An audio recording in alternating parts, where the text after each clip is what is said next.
ओडिया भाषा साहित्य नहीं ओडिशार संस्कृति प्रति अनेक दुर्बलता निज वृत्ति छाड़ी ओडिया संस्कृति को लोकलोचन को आनिबार प्रयास जारी रखिछन्ति। ए हेउछन्ति पारलाखीमुंडीर विष्णु मोहन अधिकारी। विष्णु बेंगालुरु रे इंजीनियर भावे कार्यरत थिले। निज चाकरी छाड़ी ओडिया भाषा साहित्य और संस्कृतिर प्रचार पाई निजकु समर्पी दैछन्ति। 8 रु अधिक नूतन ओडिशार और ओडिशा बाहर थिबा ओडिया शिलालेख, 3 जोड़ा ओडिया ताम्रलेख और अनेक तालपत्र पोथी।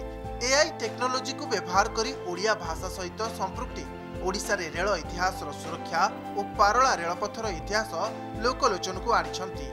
ओडिसी संगीतर इतिहास रीतिजुगीय साहित्यर गवेषणा ओडिशार विभिन्न राजवंश उपरे गवेषणा करिछन्ति।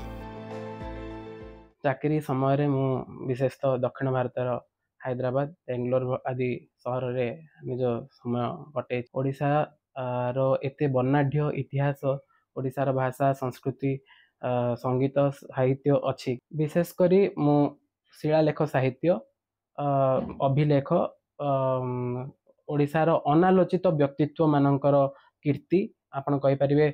ऐतिह्य जेपरिक रेल ऐतिह्य कहतु जोटा कि लोक मान पाखे किंचित ज्ञान अच्छी। तो से भली अनालोचित ओडिशा को लोक मान पाखे पहुंचापी गोटे प्रयास जारी रखी।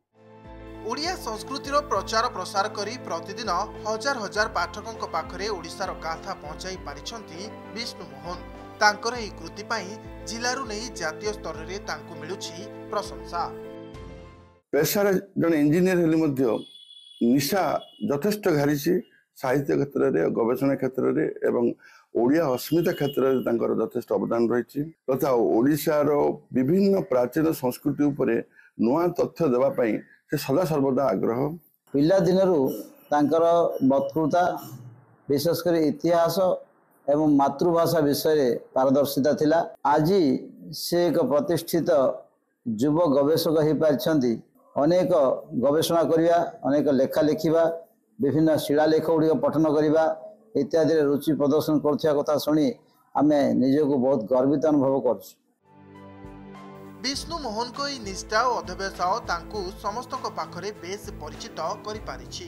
तांकर एही समस्त कृति पाई विभिन्न स्थान रे सम्मानित मध्य होइछन्ति।